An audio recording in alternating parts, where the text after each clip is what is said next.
तुरंत रिएक्ट करने की जरूरत है। তবে কি এবার বাংলাদেশের সাথে যুদ্ধে জড়াতে চাচ্ছে ভারত, নাকি অন্য কোনো পরিকল্পনা করছে তারা? দেশটির কিছু গতিবিধি বেশ অবাক করছে সবাইকে। সম্প্রতি বাংলাদেশের 3 দিকে দ্বিতীয় বিশ্বযুদ্ধের সময়কার 5টি বিমান ঘাঁটি আবারও নতুন করে সচল করেছে ভারত। প্রতিবেশী এই দেশটি বাংলাদেশের সাথে যুদ্ধে যেতে চায়, নাকি নিজেদের বাঁচাতে ভয়ে এমন প্রতিরক্ষা বাড়াচ্ছে?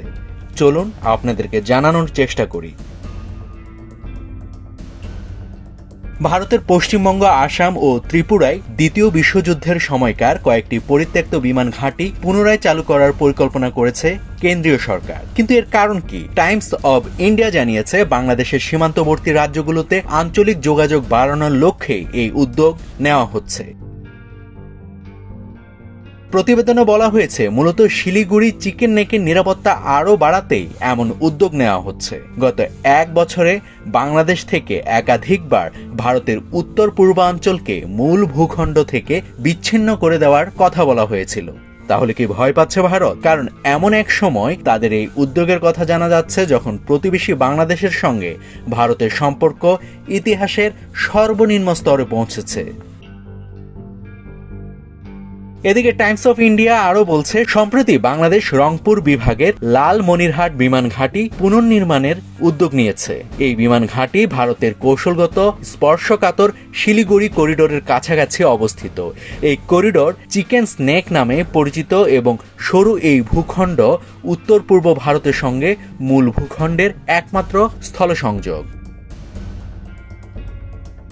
তবে বাংলাদেশ সরকার আনুষ্ঠানিকভাবে জোর দিয়ে জানিয়েছে, লালমনিরহাটের ওই বিমান ঘাঁটির প্রধান ব্যবহার হবে নিজস্ব জাতীয় প্রয়োজনে, অন্য কোনো দেশের সেনাবাহিনীর জন্য নয়। এদিকে ভারতীয় সূত্রের দাবি, নয়াদিল্লি কোনো ঝুঁকি নিতে রাজি নয়। এরই মধ্যে ভারত এই অঞ্চলের সামরিক উপস্থিতি জোরদার করেছে। পশ্চিমবঙ্গের চোপড়া, বিহারের কিষানগঞ্জে এবং আসামের ধুবড়ীতে লাচিত বরফুকুন নামে 3টি নতুন সেনা ঘাঁটি স্থাপন করা হয়েছে।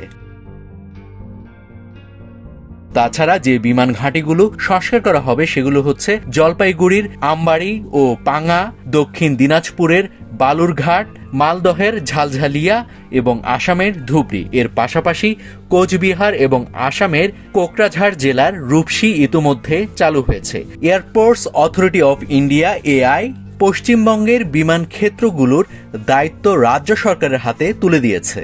নাভিদ হাসান, সোনালী নিউজ।